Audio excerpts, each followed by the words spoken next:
ये कहानी है अहमर की। अहमर 6 बहन भाई थे, 2 भाई जिसमें सबसे बड़ा अहमर, फिर 4 बहनें और फिर इनका एक भाई। इनके वालिद साहब क्लर्क थे, वालदा नॉर्मल जो हाउसवाइफ होती हैं वो थी। ये लोग रहा करते थे एक गांव में। गांव था जी पंजाब का, वज़ीराबाद आपने सुना होगा इलाका। गुजरात से बहुत करीब है, गुजरांवाला से बहुत करीब है, लाहौर से भी कुछ 150 किलोमीटर दूर है। वज़ीराबाद, मेन जो वज़ीराबाद है उससे कोई 20-22 किलोमीटर दूर एक गांव है जहां ये फैमिली आबाद थी। माली तौर पे बहुत ज़्यादा परेशानियों का शिकार थे। गो के वालिद साहब क्लर्क थे, लेकिन अलग से गांव का घर भी कोई शहरी सहूलियात वाला घर नहीं था, लेकिन गांव का भी अलग से घर बर्दाश्त नहीं कर सकते थे माली तौर पे, तो ये लोग जॉइंट फैमिली में ही रहा करते थे। अब क्योंकि माली तौर पे सबसे कमज़ोर थे तो अक्सर इनको हेट्रेट का निशाना बनाया जाता था, एहसास दिलाया जाता था इस तरीके से। घर में ज़ाहिर बात है मुख्तलिफ़ फैमिलीज़ हैं, इनके हम उम्र बच्चे भी थे, तो उन बच्चों के वो कपड़े जो पुराने होके फटने पर आ जाते थे वो इनको दिए जाते थे कि अब तुम पहन सकते हो, और इनको मजबूरी में लेने पड़ते थे क्योंकि इनके पास इतनी गुंजाइश नहीं थी कि आम रहन सहन के, आम घर में पहनने के भी जो कपड़े हैं वो इनके माँ बाप ख़रीद सकें। लेकिन एक क्वालिटी थी इन सब बहन भाइयों में जो शायद अपने वालिद साहब से अडॉप्ट की थी, पढ़ने की बहुत लगन थी इनके अंदर। लेकिन ज़ाहिर बात है वज़ीराबाद से बहुत दूर एक गांव, वहाँ का निज़ाम, वहाँ की स्कूलिंग, वहाँ रहते हुए हर कोई उस तरीके से आगे नहीं बढ़ सकता था जो बड़े बड़े शहरों में लोग आसानी से बढ़ पाते हैं। लेकिन अहमर को पढ़ने का शौक़ नहीं था, पढ़ने का जुनून था। और इसकी एक मिसाल मैं यूँ दे देता हूँ कि इसने जब ऊपर की क्लासों में आया, लाइक 5वीं 6वीं 7वीं, तो उसकी प्रिपरेशन के लिए, अब जॉइंट फैमिली थी तो पढ़ने का मौका नहीं मिलता था। अब शोर गुल हो रहा है, ज़्यादा देर रात जाग नहीं सकते, सबके साथ एक रूटीन मैच करनी पड़ती थी, और फिर बाकी कज़न्स कोई शरारती है कोई कुछ है, तो घर से कोई 7-8 किलोमीटर दूर एक स्टेशन था, ट्रेन स्टेशन था, वहाँ पे लाइट जलती थी। पीगो की साइकिल आपको याद होगी, पीगो की साइकिल पे जाया करता था स्टेशन और वहाँ पढ़ता, गर्मी हो सर्दी हो, जिस किस्म बारिश हो रही हो वो जाता और वहाँ पे देर रात तक पढ़ता और फिर वापस आता। इस दौरान अक्सर गांव के बीच में ही पुलिस स्टेशन भी था, वो पुलिस वाले भी शुरू में इसको रोका करते कि नौजवान कहाँ से आ रहा है, क्योंकि आपको याद होगा अब तो फिर थोड़े हालात बेहतर हैं, लेकिन शेखुपुरा, गुजरांवाला, वज़ीराबाद, इसके जो गांव थे यहाँ पे चोरी चकारियाँ, डकैतियाँ, रेप केसेस, इस तरह के हालात बहुत ज़्यादा ख़राब थे।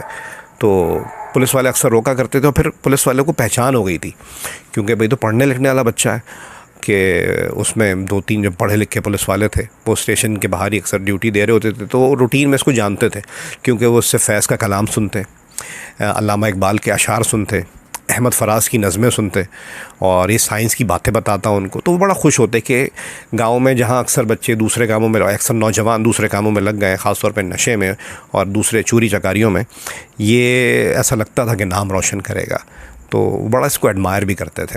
लेकिन ख़ानदान वाले जब ये चीज़ें फ़ील कर रहे थे कि माली तौर पे तो बहुत पसमानदा हैं ये लोग और हम इनको दबा के भी रख रहे हैं और अपना झूठा ही खिला रहे हैं एक तरीके से, लेकिन इनके बच्चे पढ़ने लिखने वाले, तो जानबूझ के ना इनको टारगेट करते थे।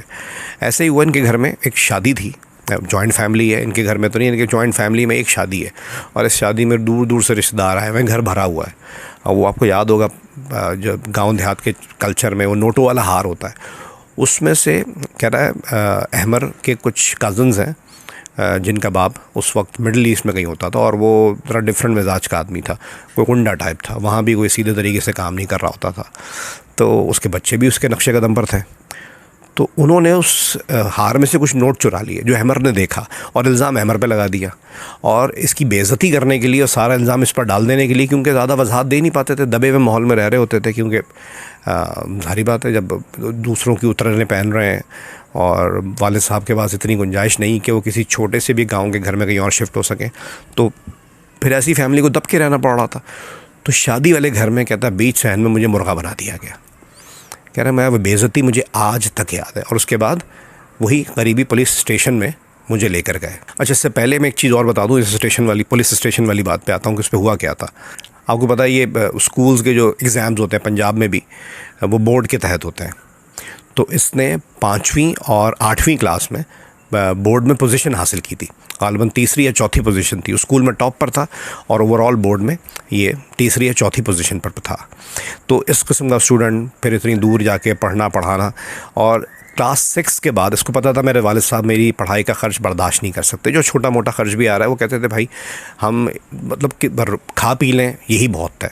तो ये करता क्या था, इसको उस छोटी सी उम्र में मज़दूरी करनी पड़ती थी और अपने माँ बाप की इजाज़त से, और मज़दूरी भी क्या कि लोगों के घरों में कोई लोडिंग का काम आ गया, कोई मज़दूरी इस तरह की है कि जी 2 तरह की फसलें होती थी उस इलाके में, गंदम और चावल, तो उनकी कटाई में वो मज़दूरी है, उससे जो पैसा मिल रहा है उसका पढ़ाई का शौक़ पूरा करता था ये। और फिर उस ट्रेन स्टेशन पे बैठ के पढ़ रहा है, लोग कहते थे इस पर कोई जिन भूत आ गए हैं, पागल है। किसी के भी दिमाग में ये नहीं था कि पढ़ लिख सकता है ये, उनका ये था कि पता नहीं किस किस्म के जुनून में मुब्तला हो गया और क्या पता इस बहाने जाता कहाँ है। खैर जी, फिर उस दिन पे आते हैं जब इसकी बेइज्जती करके पुलिस स्टेशन ले जाया गया, इनके अपने ही ख़ानदान वाले लेकर गए। और उन दिनों में इसने मैट्रिक के पेपर्स दिए हुए थे और रिज़ल्ट बस आने वाला था। खैर जी, नोटों के हारों में से कुछ नोट गायब होने के केस में घर वाले इसके अपने ख़ानदान वाले पकड़ के इसको पुलिस स्टेशन ले गए। वहाँ पर जब पुलिस वालों ने देखा, वो पहचान गए कि वो बच्चा है। इसके ख़ानदान वालों ने इल्ज़ाम बताया कि जी ऐसे ऐसे नोट गायब हुए हैं, आप इससे पूछें कहाँ गए नोट। तो पुलिस वालों ने समझ गए कि ख़ानदान वाले तो कुछ गलत बयानी कर रहे हैं और बीच में किसी की कहानी है, किसी ने खेल खेला है और इसको फंसाने की कोशिश की है। तो पुलिस वालों ने क्या किया, इसके जो स्कूल थे ना, गवर्नमेंट स्कूल था ही ना, उसके टीचर और प्रिंसिपल को उन्होंने इत्तला कर दी। वो लोग आ गए, काफ़ी देर 4-5 घंटे ड्रामा चला। आपको पता है गांव का निज़ाम, फिर वहाँ पे थाने का, बिल्कुल सब जानते हैं एक दूसरे को। तो जब उस्ताद और वो प्रिंसिपल आए तो उन्होंने बोला कि देख लो भाई, तुम लोग इस पर इल्ज़ाम तो लगा रहे हो, ये बहुत होनहार बच्चा है, इसने पहले भी पोजीशन हासिल की और अब मैट्रिक का रिज़ल्ट आने वाला है, ये इस गाँव नहीं कई देहात में ये बहुत जल्द मशहूर हो जाएगा, इसकी पोजीशन आनी है, मैं जानता हूँ। अच्छा, इसने गुजरांवाला बोर्ड से मैट्रिक का एग्ज़ाम दिया था। अहमर बताता है कि मुझे ख़ानदान वालों के दबाव पर पुलिस वालों ने नहीं छोड़ा, लेकिन मेरे साथ रवैया बहुत अच्छा रखा। मैं 2 रातें उस पुलिस स्टेशन में रहा हूँ उनके साथ, उन्होंने मेरा ख्याल रखा है। जो पुलिस थाना कल्चर ख़ास तौर पे गांव देहात में मशहूर है ना कि यहाँ तो रवैया ही गलत होता है, जुल्म ही होता है। कह रहा है उन्होंने मुझे साथ बिठाया, अच्छे तरीके से रखा। उन पर प्रेशर था कि अब गाँव वालों का ही प्रेशर है, वो भी गाँव वाले हैं, कंप्लेनेंट है, तो वो कुछ कर नहीं सकते थे। लेकिन उन्होंने बोला कि बेटा अब ज़रा मामला ठंडा हो जाए फिर हम तुम्हें छोड़ देंगे। कह रहा मुझे सिर्फ 2 रातें रखा है। 2 रातों के बाद जब अगले दिन सुबह हुई है और रिज़ल्ट आया तो मेरा स्कूल में पहला नंबर था और गुजरांवाला बोर्ड में तीसरी पोजीशन थी। ये साल था गालिबन 2004 या 5। कह रहा मैं अपने गाँव में नहीं, आसपास के कई गाँव में मशहूर हो गया। और वही बात जो प्रिंसिपल ने कहा था कि आपको इसको छोड़ना पड़ेगा, ये ऐसा वैसा बच्चा नहीं है, एक होनहार बच्चा है, इस पर इल्ज़ाम लगाया गया। बहरहाल अब जी कॉलेज की बात आई। कॉलेज तो मेन मेरे ख्याल से वज़ीराबाद में था और वो 20-22 किलोमीटर दूर था और इसके पास ज़राए आमदोरफ्त क्या था, एक पीगो की साइकिल। तो कह रहा मैंने कॉलेज में एडमिशन लिया, साथ साथ मज़दूरियाँ भी करता था कि मुझे सालाना फ़ीस या इम्तिहानी फ़ीस जमा करानी होती थी, वो भी अपने पास से पूरी करता था। और रोज़ाना 22-23 किलोमीटर में एक तरफ होता, यानी कि रोज़ाना 45 किलोमीटर साइकिल चला के कॉलेज जाता था और वापस आता था। फजर में निकलता और मगरिब के आसपास घर वापस आता, यानी कि फ़ासले की वजह से इसको इतना टाइम लग जाता। और माशाल्लाह इसने कॉलेज में भी कोई 6ठी या 7वीं पोजीशन जिस बोर्ड से इसने एग्ज़ाम दिया था उसमें हासिल की। अब जनाब इसने अपने ख्वाब पूरा करने के लिए लाहौर का रुख करना था, क्योंकि इंजीनियरिंग में बड़ा इसका शौक़ था, साइंस का स्टूडेंट रहा। पूरे मुल्क में 5वें 6ठे नंबर की इंजीनियरिंग यूनिवर्सिटी है UET लाहौर। तो घर वालों से इजाज़त लेके ये पहली बार लाहौर में आया। हम लोग कहते हैं ना जी, कभी कभी हम लोग ज़िंदगी की आसाइशों को इतना फॉर ग्रांटेड लेते हैं कि बहुत से लोग, मतलब मैं लाहौर में देखा है बहुत से लोग, चलो जी नाश्ता करेंगे शेखुपुरा चलते हैं, कराची वाले जी हम कढ़ाई खाने चलो जी हैदराबाद चलते हैं, गाड़ी का फ्यूल भी लगा रहे हैं, कढ़ाइयों का ख़र्चा भी, नाश्तों का ख़र्चा भी, कितनी उसके बावजूद भी हम लोग अल्लाह ताला से गिला करते हैं। अब एक ऐसा बच्चा ही कहूँगा, इंटर में क्या एज होती है, 15-16 साल, जिस पर इतने मजालिम हुए, उतरने पैनी, हेट रेट का शिकार रहा, कहाँ 4 दीवारी के अंदर ही जिस घर में रह रहा है, हर तरह की बुराई देखी। वो मुश्किल से 150 किलोमीटर अपनी ज़िंदगी में कभी लाहौर नहीं आया था। तो जी पहली बार घर वालों से इंस्ट्रक्शन लेके गया कि जी तुमने स्टेशन पे उतरना है, स्टेशन से तुम रिक्शा लेना और रिक्शा से बोलना मुझे UET उतार दे। वही किया इसने, अकेला आया था, सादा सा बच्चा, एडमिशन के लिए जो एंट्री टेस्ट होता है उसके लिए आया था। लाहौर स्टेशन पे उतरा, वहाँ से इसने, एक रिक्शे वाला था, कहता है एक पठान अंकल थे एजेड से, मैंने उनसे बोला अंकल मुझे UET जाना है। तो उन्होंने बेटा बैठ जाओ, कह रहा मेरे दिमाग में था यूईटी है, इंजीनियरिंग यूनिवर्सिटी है, तो जी इंजन्स रखे होंगे, मशीनें रखी होंगी और ये और मैं बाहर से पहचान जाऊँगा। कह रहा थोड़ा ही आगे गया हूँ तो मैंने अंकल को बोला अंकल यहीं रोक दें, ये आ गई यूनिवर्सिटी आ गई। तो बोले बेटा वो यूनिवर्सिटी आ गई। कह रहा नहीं सर, ये असल में वो आपने देखा होगा रेलवे स्टेशन जब और यूईटी के बीच में रेलवे की वर्कशॉप आती तो वहाँ इंजन वगैरह खड़े हुए थे। तो इसकी सादगी बता रहा हूँ कि इसको लगा कि इंजन खड़े हुए सर, यही यूईटी लाहौर है, मशीनें रखी हुई हैं। तो कह रहा नहीं भाई ये तो अभी यूईटी आगे है। खैर सिर्फ ये बताने का मकसद ये था कि वो इतना सादा सा इंसान, पहली बार लाहौर आया था। तो बहरहाल जी यूईटी पहुंचा, इसने एंट्री एग्ज़ाम दिया और एंट्री एग्ज़ाम देने के बाद वापस अपने गांव आ गया। अच्छा अब ये बैठा हुआ इंतज़ार कर रहा है कि जी अब लेटर आएगा, लेटर ही नहीं आया। तो जब इसको थोड़ा शक हुआ ना, तो इसने फिर सोचा कि चलो मैं लाहौर जाता हूँ, यूईटी जाके पता करता हूँ। तो उन्हीं दिनों में इसको मोहल्ले में एक साहब ने, जिनका घर का फ़ोन नंबर इसने डाला था एडमिशन फॉर्म में, जो एंट्री टेस्ट के लिए जो फॉर्म भरना था उसमें डाला था। तो उन्होंने बोला हाँ यार यूनिवर्सिटी से कॉल आई थी 1-2 दिन पहले, मैं तुम्हें बताना भूल गया। खैर जी ये तो सरपट भागा, लाहौर पहुँचा, यूईटी पहुंचा। यूईटी आके जब इसको पता लगा, इसने बोला एडमिशन, वहाँ बताया गया इसको इन्फॉर्मेशन डेस्क पे कि एडमिशन की तो डेट ही निकल गई है। अब ये 15, 16, 17 साल का बच्चा कह रहा मैं वहाँ पे फूट के रोने लगा। वहाँ पर जी सिक्योरिटी गार्ड खड़ा था, उसने मुझसे बात की, उसने बोला क्या हुआ है? तो कह रहा मैंने वही हिचकियाँ बनी हुई थी, मैंने उसको बताया कि भाई मेरा तो ये मामला है, हम गांव में रहते हैं, वहाँ पे इंटरनेट दूर की बात, हमारे घर में फ़ोन भी नहीं है, और जो नॉर्मल डाक होती है टीसीएस वगैरह तो चले पहुँच जाती होगी, जिनके नाम आए उनके घर टीसीएस पहुँच गया। हमारा गांव है, वहाँ तो नॉर्मल डाक आती है और वो भी इतनी लेट आती है कि नॉर्मल जगह किसी आम जगह पे 2-3 दिन में टीसीएस पहुँचता है, तो हमारे जो नॉर्मल डाक है वही डाक हमारे घर 8 दिन में आती है। तो मेरे घर तो भी डाक ही नहीं आई, मुझे तो पता ही नहीं लगा। मुझे इत्तेफाक से मैंने बोला डेट्स आनी चाहिए, अनाउंस हो जाना चाहिए, मेरे घर कोई डाक नहीं आई तो मैं आया हूँ। तो अब ये पता लग रहा है यहाँ पे एडमिशन की डेट निकल चुकी है, इसमें मेरा कोई कसूर नहीं है। तो बस गार्ड ने उसको बताया कि तुम एक काम करो, कहाँ से? उसने बोला ऐसे मैं एक पिंड से हूँ, बताया इसने एग्जैक्टली इस गाँव से हूँ। तो उसने बोला, गार्ड ने कहा कि वाइस चांसलर साहब जो हैं, एक लेफ्टिनेंट जनरल है, नाम बताया उनका, लेफ्टिनेंट जनरल जो XYZ हैं, उनके पास जाओ, उनसे बात करो। वो गांव के लोगों का की बहुत रिस्पेक्ट करते हैं, बहुत एहतराम करते हैं कि जो कुछ करना चाहते हैं उनको वो सपोर्ट करते हैं। तो तुम उनको जाओ, अपना केस बताओ। तो अहमर कहता है मैं उनके पास गया, वो लेफ्टिनेंट जनरल साहब थे, वाइस चांसलर थे, उन्होंने मेरी बात सुनी पूरी, मेरे डॉक्यूमेंट्स देखे। एडमिशन जो एंट्री टेस्ट था उसमें मुझे बताया कि तुम्हारी 15वीं या 16वीं पोजीशन है। यानी इतना अच्छा मेरा एंट्री टेस्ट हुआ था पूरे पंजाब में। तो फिर उन्होंने मुझे रेकमेंड किया और मेरा एडमिशन हो गया उनकी रिकमेंडेशन पे कि मेरिट पे उतरा ही है। ये एक ऐसे फॉल्ट की वजह से इसकी डेट निकल गई जिसमें इसका कोई कसूर नहीं है। तो कह रहे उनकी रिकमेंडेशन की वजह से मेरा वहाँ पे एडमिशन हुआ। अब जी वहाँ रुकना था। अहमर कह रहा है वहाँ जितने साल भी मैंने पढ़ा है ना, मेरे पास 2 ही कपड़े थे और मैं 2 ही कपड़े पहनकर इतने सालों तक, एक दिन एक कपड़ा धोता तो दूसरे दिन जोड़ा पहनता, उसके अलावा कोई ऑप्शन नहीं था। और आखिरी सालों में वो कहाँ से फटे हुए थे, किस किस कलर के हो गए थे, कह रहा मेरा दिल ही जानता। कह रहा लेकिन मुझे कभी इस चीज़ की एम्बैरसमेंट नहीं हुई। क्योंकि सानेहात ज़िंदगी में इतने थे कि जैसे ही मेरा यूईटी में हुआ, हमारे घर में पता लगा तो मेरे घर वालों के सर से छत छीन ली मेरे अपने रिश्तेदारों ने, कि जिन्होंने रहने की जगह दी हुई थी, एक तरह से जॉइंट फैमिली था, उन्होंने मेरे माँ बाप को, बहन भाइयों को घर से निकाल दिया, क्योंकि उनको लगा कि जी इनके बच्चों में पोटेंशियल था। उनको जलन हुई कि इसका यूईटी में कैसे हो गया। और कह रहा घर वालों को निकाला तो मेरे वालिद साहब की तनख्वाह तो नहीं थी इतनी, और मेरे नीचे सारी बहनें थी और सबसे छोटा भाई था, तो कोई सपोर्ट करने वाला भी नहीं था। तो कह रहा हम दूसरी जगह शिफ्ट हो गए और मैं शर्मिंदगी में उस जगह का, अपने गांव में कि हम कहाँ रहते हैं अब, मैं किसी को बताता भी नहीं था, क्योंकि वो घर नहीं था, उसकी 4 दीवारी नहीं थी, वो एक झोंपड़ी थी। कह रहा मैं फिर भी यूईटी में पढ़ रहा था और साथ साथ अपने घर को सपोर्ट भी करना था। तो कहता मैंने वहाँ पे ट्यूशन्स भी पढ़ाई कि थोड़ा बहुत पैसे मैं घर भी बेच सकूँ, फिर अपनी पढ़ाई पे तवज्जो देता। अच्छा वहाँ पे अहमर बताता कि लाहौर में उसके एक रिश्तेदार थे जो बड़े वेल ऑफ, बड़े एक पॉश इलाके में रहते थे, बड़े वेल ऑफ थे। तो मुझे मेरे बाप ने मना किया था कि इनके पास मत जाना, लेकिन मुझे शुरू से आदत थी कि मैं लोगों से मिलूँ और अच्छे तरीके से मिलूँ। तो मैं एक दिन उनके घर चला गया।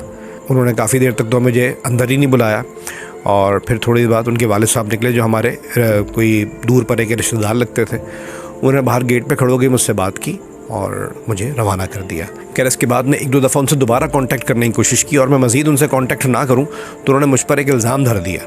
उनके घर में बेटियां थीं इल्ज़ाम ये लगाया कि इसने मेरी बेटियों का नंबर UET लाहौर में बांट दिया है, उनको अजीब कॉल्स आती हैं।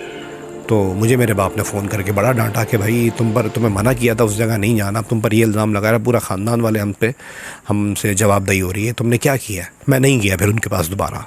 अच्छा, UET कोई नॉर्मल यूनिवर्सिटी नहीं है, पाकिस्तान में 5वें या 6ठे नंबर की इंजीनियरिंग यूनिवर्सिटी है।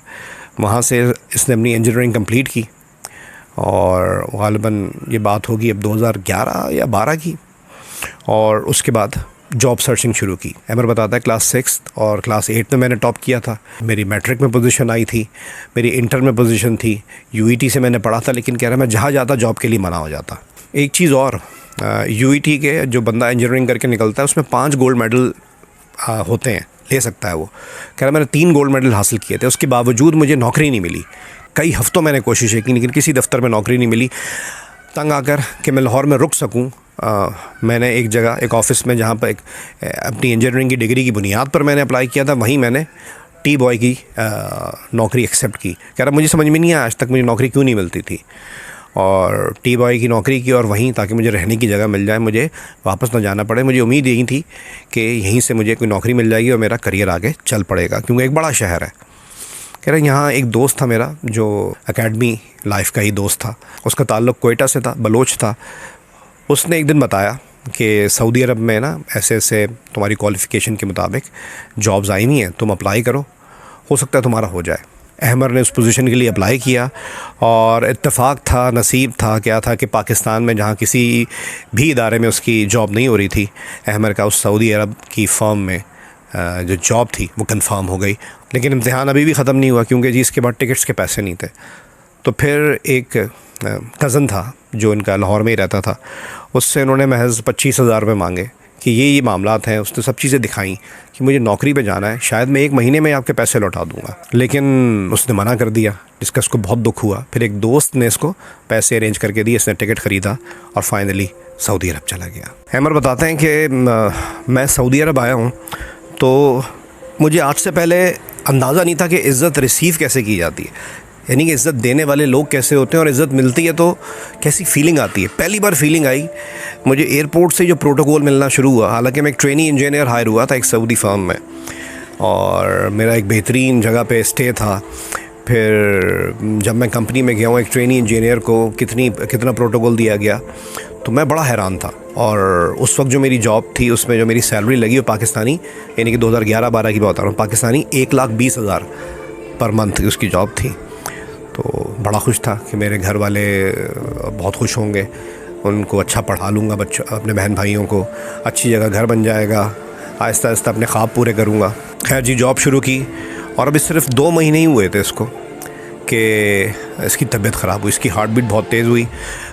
एम्बुलेंस को बुलाया गया और इसको फ़ौरी तौर पे अस्पताल मुंतकिल किया गया। इसकी जब आँख खुली है तो इसको पता लगा कि 5 दिन बाद ये होश में आया है। ICU से इसको बाहर निकाला गया और फिर कह रहा है कुछ डॉक्टर्स की टीम आई, उन्होंने मुझसे बात की, इसमें 2 पाकिस्तानी और 2 इंडियन डॉक्टर थे। उन्होंने मुझे बताया कि आप खुश नसीब हैं कि आपकी जान बच गई। तो अहमद ने पूछा भाई मुझे हुआ क्या था, मुझे ये तो बताएं। कह रहे हैं ये जो आपकी कंडीशन थी, आपकी हार्ट बीट चली गई थी 275, यानी कि एक नॉर्मल एडल्ट की जो हार्ट बीट होती है, लोगों को किसी डॉक्टर को ज़्यादा बेहतर पता है, लेकिन मेरे हिसाब से 60 to 100 beats per minute BPM, इसकी 275 BPM पे इसकी हार्ट बीट चली गई थी और ये बेहोश हो गया था। कह रहे हैं आपकी किस्मत है कि आप बच गए। तो कह रहे हैं लेकिन आप मुझे कोई दवाई दे दें, मुझे बीमारी क्या है कुछ तो बताएं। कह रहे हैं कोई बीमारी नहीं है, ये बाय बर्थ लोगों में, ये एक तरह से आम ज़बान में समझा जाए तो आपके हार्ट की जो इलेक्ट्रिक प्रॉब्लम है ना, जो इलेक्ट्रिक का सिस्टम है वो डिस्टर्ब्ड है। और इसका डायग्नोसिस तो जब हो या इसकी कोई आपको मेडिसिन तब देना कि जब इस चीज़ के बारे में हम क्लियर हों। ये मेडिकल साइंस इस चीज़ को अभी तक समझ ही रही है। अमर बताता है कि जब मुझे वहाँ से डिस्चार्ज कर रहे थे हॉस्पिटल से, तो उन्होंने मुझे एक आर्टिकल दिया पढ़ने के लिए कि इस आर्टिकल को पढ़िएगा और कोशिश करें कि आप घर चले जाएँ। ये अगली बार आपके साथ कभी भी हो सकता है, 2 हफ्ते बाद, 2 दिन बाद, साल बाद, 8 महीने बाद, 10 महीने बाद, और हो सकता है उस वक्त आप हॉस्पिटल भी ना पहुंच सकें। तो बेहतर ये कि आप अपनी फैमिली में चले जाएं। अहमद कहते हैं मैंने घर जाके आर्टिकल पढ़ा। वो आर्टिकल यही था कि ज़्यादातर मतलब मेजॉरिटी ऐसा ही है कि वेस्टर्न कंट्रीज़ में ये प्रॉब्लम पाई जाती है, वहाँ की यूथ में, और वो ज़्यादातर उन लोगों में जो बहुत ज़्यादा फ़िट हैं या एथलेटिक एक्टिविटीज़ में। और उनकी मौत कैसे हुई, जैसे एक दफ़ा उनके साथ ही कंडीशन हुई, जो सेकंड कंडीशन हुई वो चलते फिरते सोते हुए कोई गेम खेलते हुए वो एकदम गिर पड़े और उनकी डेथ हो गई। यही बात डॉक्टर्स ने भी कही थी। और डॉक्टर्स ने एक बात और कही थी कि एशियन कंट्री से किसी ऐसे मरीज़ को, वैसे तो हमने देखा ही नहीं ऐसी कंडीशन वाला मरीज़ आप अपनी जो भी हमारी मेडिकल एक्सपीरियंस है इसकी लाइफ में, लेकिन हमने इस आर्टिकल के मुताबिक ये सब वेस्ट में ही होता है। ये पहली बार ऐसा है कि पाकिस्तान से कोई ऐसा बंदा आया जिसके साथ ये सर्टन हार्ट कंडीशन है, सर्टन कंडीशन है मेडिकल। अब अहमर को सोचना था कि मैंने अपनी फैमिली के पास जाना है या यहाँ रहना है। अहमर कहता है मेरा दिल थोड़ा, मैं दिल गिरफ्तार तो हुआ कि इतना लंबा सफ़र ज़िंदगी में, और मेरा अभी अच्छे दिन शुरू हुए थे और मैं बहुत से ख्वाब अपने पूरे होते देखना चाहता था और ये कंडीशन आ गई। कह रहे अंदर से फिर पता नहीं एक मज़बूत इरादे वाली फीलिंग आई कि कोई बात नहीं, मरना है तो ही मर जाएंगे। 2 मिनट के अगर कमज़ोर भी पड़ता ना तो मुझे अपना घर याद आता, मुझे वो मुश्किलात याद आती, घर वाले याद आते। तो मैं सोचता कि सही है, 10 महीने है ना, 2 दिन है ना, 4 दिन है ना, 1 साल है ना, कोई बात नहीं, जब तक जितनी दिहाड़ी बन जाएगी उससे मेरे घर वाले तो बन जाएंगे, खुश हो जाएंगे, मैं उनकी लाइफ कुछ तो बदल सकूँगा। हमारा कहता है जब मैं सो के उठता था ना, मैं देखता था मैं सेट हूँ, आज ऑफिस पहुँच गया हूँ, अल्लाह का शुक्र है पहुँच गया हूँ, शिफ्ट ख़त्म हो गई, आज के पैसे भी बन गए, अल्लाह का शुक्र है मैं घर जाऊँगा, खाना खा के सो जाऊँगा। तो हर घंटा मेरे लिए एक नई ज़िंदगी होती थी और मैं उसका शुक्र अदा करता था कि अल्लाह तूने मुझे, लेकिन डॉक्टर्स के मुताबिक तो मैं एक तरह से मर चुका था। अल्लाह तेरी ज़ात का ही फ़ैसला है कि मैं अभी तक चल रहा हूँ। और उसको मेरा कहता है मुझे अल्लाह की ज़ात पर मज़ीद यकीन मेरा मजबूत होता चला गया कि अल्लाह ही के हाथ में सब कुछ है। मेडिकल साइंस तो कह रही थी कि किसी भी वक्त आप मर सकते हैं। ये बात है 2011-12 की। इसको अगले 2-3 साल कुछ नहीं हुआ, इसने वहीं उस कंपनी में तरक्की भी पाई, इसकी तनख्वाह भी बढ़ी, यहाँ बहन भाई अच्छा पढ़ने भी लग गए पाकिस्तान में। इस दौरान इसको एक अमेरिकन फर्म से एक बहुत अच्छी पोजीशन, वहाँ पर भी उनके इंजीनियरिंग डिपार्टमेंट में एक अमरीकी कंपनी के इंजीनियरिंग डिपार्टमेंट से इसको ऑफ़र आई और इसने फिर अमेरिका के लिए रख्ते सफ़र बांधा। अच्छा, मैं एक चीज़ बताना भूल गया, जिस दौरान वो सऊदी अरब में थे तो एक इसी अपनी इंजीनियरिंग की इस फील्ड, कंस्ट्रक्शन और बाकी चीज़ों में एक एडवांस डिग्री करने ये यूके भी गए। यूके की बड़ी एक नामी ग्रामी यूनिवर्सिटी है, वहाँ से भी इंजीनियरिंग का एक स्पेशलाइज्ड कोर्स करके ये उन दिनों सऊदी अरब भी आए थे। बहरहाल अब ये जी यूएस चले गए। बड़ी एक जानी मानी फ़र्म है जिसका कंस्ट्रक्शन और बाकी बिजनेसेस हैं, उसमें वहाँ गए। और अहमद साहब का बताना है कि सऊदी अरब आके अगर मेरी आंखें खुली की खुली रह गई तो यहाँ तो मेरी आंखें फटी फटी रह गई कि मुझे इतना ज़्यादा प्रोटोकॉल दिया गया। मेरे लिए एक पॉश तरीन इलाके में, अमेरिका की एक स्टेट के पॉश तरीन इलाके में मेरा अलग से एक विला, सैलरी पैकेज इतना था, मैं 2 महीने में पाकिस्तानी 1 करोड़ रुपये बचाता था सब एक्सपेंसेस के बाद। ये एक ऐसी जॉब थी जिसका कोई पाकिस्तानी लड़का ख्वाब देख सकता है।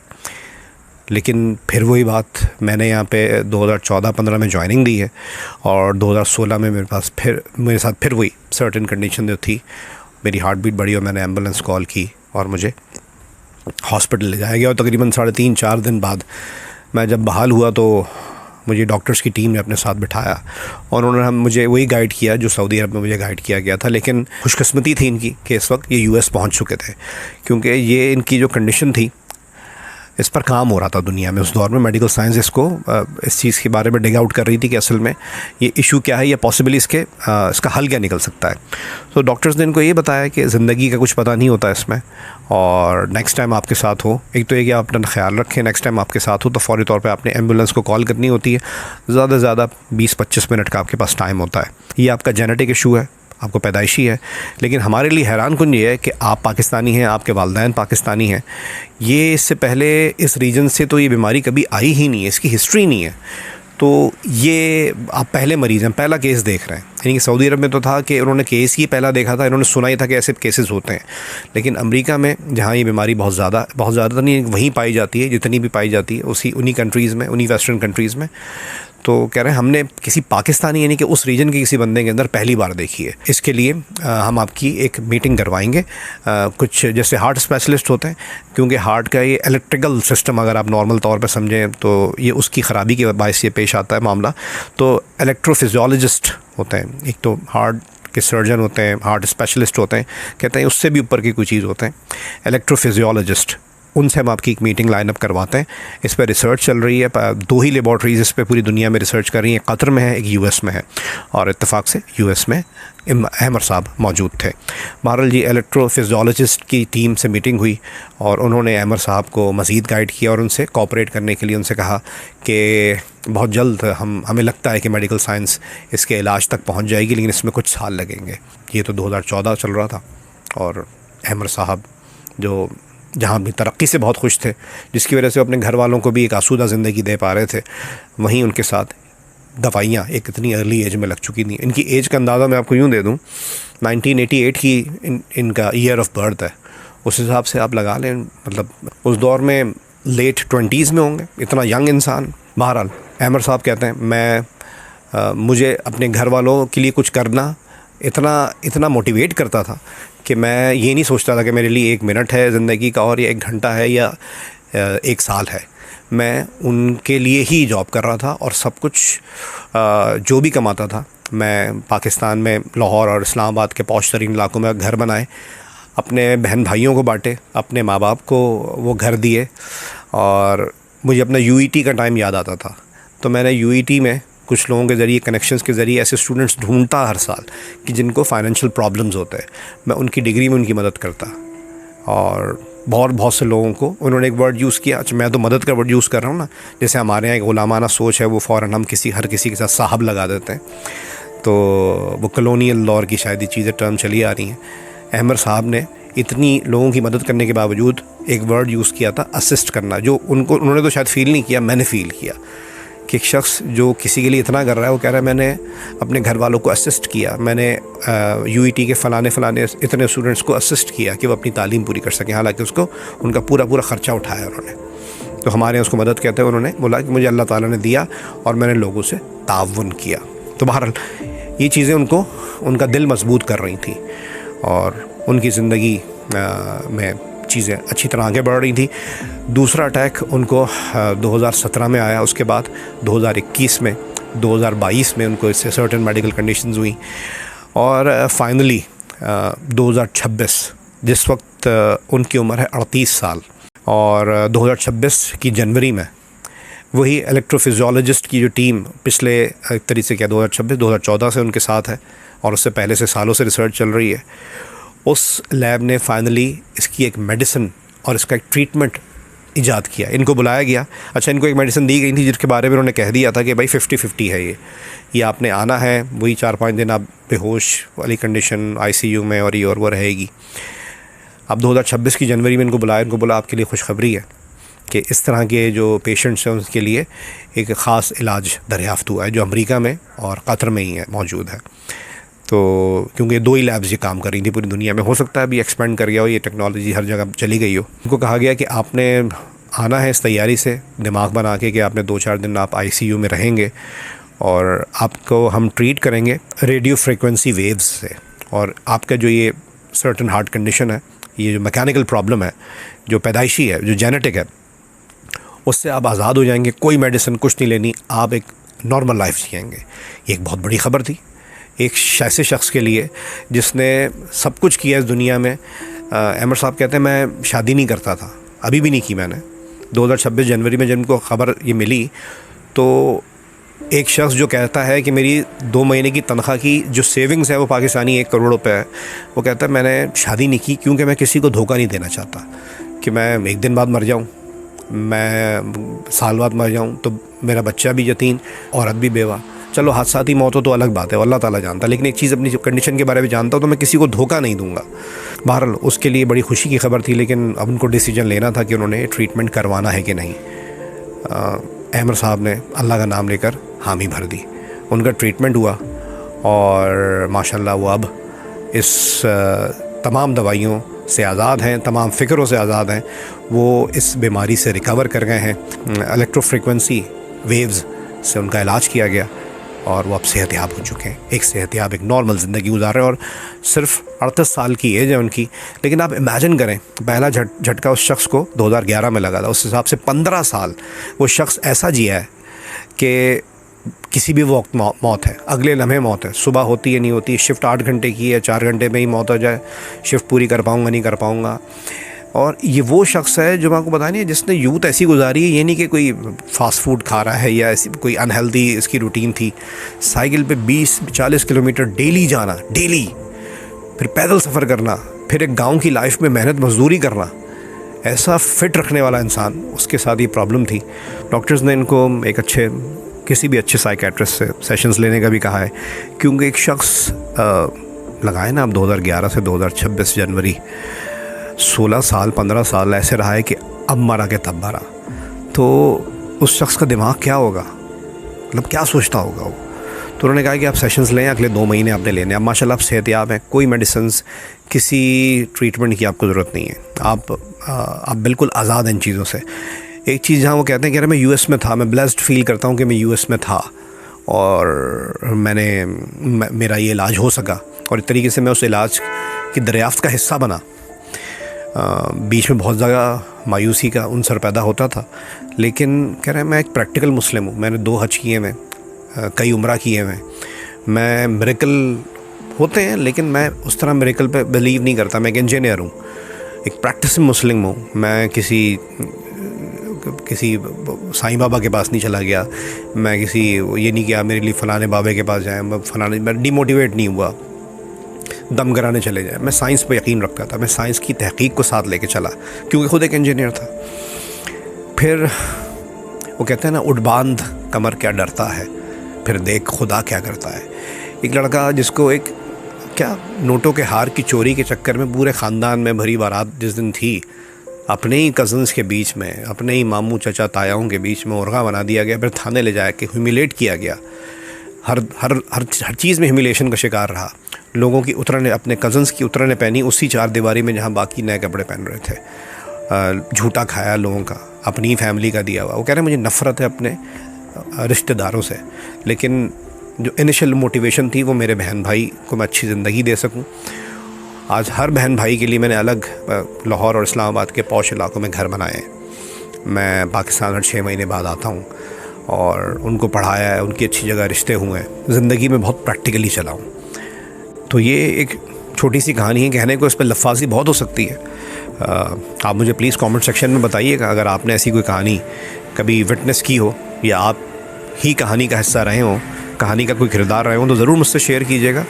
बहुत ज़रूरत है लोगों को बताने की कि हम ना छोटी छोटी चीज़ों में डिसहार्टन फील करते हैं। यार नौकरी से निकाल दिया, यार फ़लाना बंदा छोड़ के चला गया, मोहब्बत में नाकामी हो गई, यार मैं फ़लाने एग्ज़ाम में रह गया, यार मतलब मैं अपनी बात बता रहा हूँ, कभी कभी इस लेवल का भी स्ट्रेस होता है, यार बाइक पंचर हो गई है और ऐसी जगह के दूर दूर तक पंक्चर वाला नहीं है, यार फ्यूल ख़त्म हो गया, यार अकाउंट में यार 1000 रुपये यार और अभी 3 दिन बाद सैलरी आनी है। यार एक शख्स ने 16 साल ऐसे गुजारे हैं कि ज़िंदगी का पता ही नहीं था, और 16 साल बाद इस बीच में उसने बड़ी ईमानदारी, मैं तो कहता हूँ बड़ा रिगार्ड करना चाहिए वो बंदा जो करोड़ों रुपए कमा रहा है। वो तो शादी कर ले किसी से, लेकिन उसको पता था कि एक तो मैं या तो छुपाऊँ तो शायद मुझे कोई जेन्युइन रिश्ता मिल सके, अदरवाइज़ कोई मुझसे मेरे पैसे की वजह से ही शादी करेगा कि चलो मर जाना है इसने। तो मेरा ख्याल है, ये मुझसे उन्होंने बात नहीं की, मैं क्यों झूठ बोलूँ, लेकिन मैं अपना एक इस पर तज्जिया, मैं सेल्फ़ तज्जिया पेश कर रहा हूँ, सेल्फ़ असेसमेंट दे रहा हूँ। 38 ईयर्स मेरे ख्याल से बड़ी प्रैक्टिकल एज है, बहुत अच्छी एज है। उनकी ज़िंदगी मतलब अभी क्या है, मिडिल एज भी नहीं कह सकते, यंग इंसान है। अल्लाह ताला मदद उसी की करता है जो हिम्मत और अपने बलबूते पर कुछ हासिल करता है। मिरेकल्स पे बिलीव करना मतलब ये शायद आपको लगे कि यार ये थोड़ी गैर मज़हब बात कर रहा है। मिरेकल्स पे बिलीव, नसीब पे बिलीव ज़रूर करना चाहिए, लेकिन उस वक्त जब आप एक्स्ट्रा मेहनत कर रहे हो, अगर आप सुस्त हैं, एक जगह से हिलने को राज़ी नहीं है, या आप एक एवरेज इंसान हैं, एक एवरेज मेहनत कर रहे हैं या बिलो एवरेज मेहनत कर रहे हैं, तो रिज़ल्ट्स कभी भी अच्छे नहीं निकल सकते। कोई सोच सकता है कि वज़ीराबाद से भी 20 किलोमीटर दूर एक गाँव, वहाँ का बच्चा, आज हम कहते हैं ना बच्चे को जी 1 साल की उम्र से बस लोग ऐसा लगता है कि बस बच्चा पैदा और स्कूल में डाल दो और फ़ी होनी चाहिए 3.5-4 लाख रुपए महीना, तो बच्चा कुछ कर सकता है। उस बंदे ने गुजरावाला बोर्ड से पढ़ा, गांव में रहता था, उसके बाद यूईटी में एडमिशन किस तरह लिया, नहीं कि आप इमेजिन करें कि वो वहीं से दरवाजे से चला जाता या रोता हुआ कि नहीं जी मेरी तो एडमिशन की डेट निकल गई, मेरा तो 15-16वां नंबर था आया था, मैं तो इतने अच्छे नंबरों से एंट्री टेस्ट पास किया। लेकिन वो वीसी के पास गया और मैं कहता हूँ वीसी जो लेफ्टिनेंट जनरल वो साहब थे, मेरे ख्याल से 2012 या 13 तक या 16 तक वही थे। उन्होंने उसकी कैसी मदद की, वरना इस हुलिये में वो बेचारा एक पेंडू ही लग रहा था ना, हमारे यहाँ पेंडू एक वर्ड है ना, वो बेचारा पेंडू ही लग रहा था। लेकिन उस वीसी ने उस अबलाइज किया, उससे बात की, उसके मसले को समझिया, उसके मसले को समझा, उसको एडमिशन दिया। तो कदम कदम पे आपको मददगार अल्लाह की तरफ से मिल जाते हैं। लेकिन वही बात कि आपको कदम उठाना पड़ेगा, आपको मेहनत करनी पड़ेगी, आपको बिस्तर छोड़ना पड़ेगा, आपको कंफर्ट जोन से निकलना पड़ेगा, फिर ही नसीब या फिर ही अच्छा फल आप पा सकते हैं। इस कहानी को बयान करते हुए, इस सच्चे वाक़े को बताते हुए अगर कोई लफ्ज़, कोई जुमला, कोई नज़रिया मेरे मुंह से ऐसा निकल गया हो जिसकी तकलीफ़ आपके दिलो दिमाग को पहुंची हो, तो मैं तहे दिल से माज़रत चाहता हूँ। मेरा मकसद बिल्कुल वाज़ेह है और जिसका मैं हर दफ़ा ज़िक्र करता हूँ कि हमारी इन कहानियों से छोटी छोटी बातें, बहुत से लोग कमेंट सेक्शन में लिखते हैं भाई यार तुमने टाइम वेस्ट किया, मैं उनका भी शुक्रिया अदा करता हूँ कि आपने ये चीज़ देखी, आपके दिमाग के किसी कोने में अगर ये बस गई है तो इंशाल्लाह कभी काम आएगी, शायद तब आप दुआ दें। ये छोटे छोटे वाक़यात हम तेज़ चलती ज़िंदगी में ना भूल जाते हैं और फिर नुकसान उठाते हैं। तो ये वाक़यात को रिवाइज़ किया जा रहा है, सबको पता है वाक़यात, ऐसा नहीं मैं अनोखी बात कोई नहीं बता रहा, लेकिन इनका रिविज़न हमें बहुत सी बुराइयों से, बहुत सी नाकामियों से, बहुत से नुकसानात से बचा सकता है। तो बहरहाल ये बताते हुए अगर कोई चीज़ आपको बुरी लगी तो मैं माफ़ी चाहता हूँ उसकी, और कमेंट सेक्शन में ज़रूर मेरी रहनुमाई कीजिएगा। बहुत बहुत शुक्रिया वीडियो देखने के लिए।